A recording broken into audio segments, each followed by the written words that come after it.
کو ایک بات سنا دیتا ہوں اشفاق صاحب کی. اسی جس طرح کی وہ تصوف کی باتیں چل رہی تھیں تو یہ بھی اسی طرح کی ایک بات ہے. کسی صاحب نے ان سے کہا کہ مجھے زندگی آسان کرنے کے لیے کوئی گر بتا دیں، یعنی مجھے کوئی گر کی بات بتائیں کہ میری زندگی بڑی آسانی سے گزرے. تو اشفاق صاحب نے اسے کہا کہ بہتر یہ ہے کہ تم موت آسان ہونے کا گر مجھ سے سیکھ لو. اس نے کہا چلو جی مجھے موت آسان ہونے کا گر بتا دیں.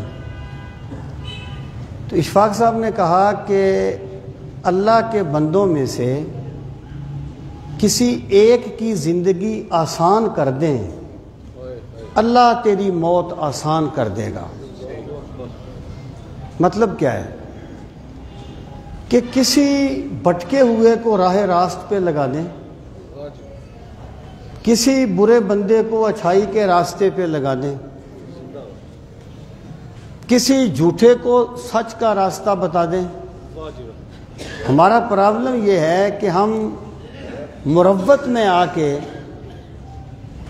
اپنے دوست احباب کی ایسی باتوں پر بھی سکوت اختیار کر لیتے ہیں جو صحیح نہیں ہوتی اور ہم اسے غلط سمجھتے ہیں، لیکن مروت میں کہ یہ ناراض نہ ہو جائے، یہ کیا سوچے گا. میں نے تقریر میں بھی سیدنا فاروق اعظم رضی اللہ عنہ کا وہ فرمان پڑھا. آپ فرمایا کرتے تھے کہ احب الناس الیہ من رفع الیہ عیوبی، کہ مجھے لوگوں میں سب سے زیادہ پسند وہ آدمی ہے جو مجھے میری غلطیاں بتاتا ہے. تو اگر ہم کسی اللہ کے بندوں کی زندگی آسان کر دیں گے تو اس سے ایک نقد فائدہ یہ ہوگا کہ اللہ ہماری زندگی کو آسان کرے گا، اور صرف زندگی نہیں، پھر اللہ موت کو بھی آسان کر دے گا. اللہ تعالیٰ اپنے بندوں کے ساتھ وہی معاملہ کرتا ہے جو بندہ دوسرے بندوں کے ساتھ کرتا ہے.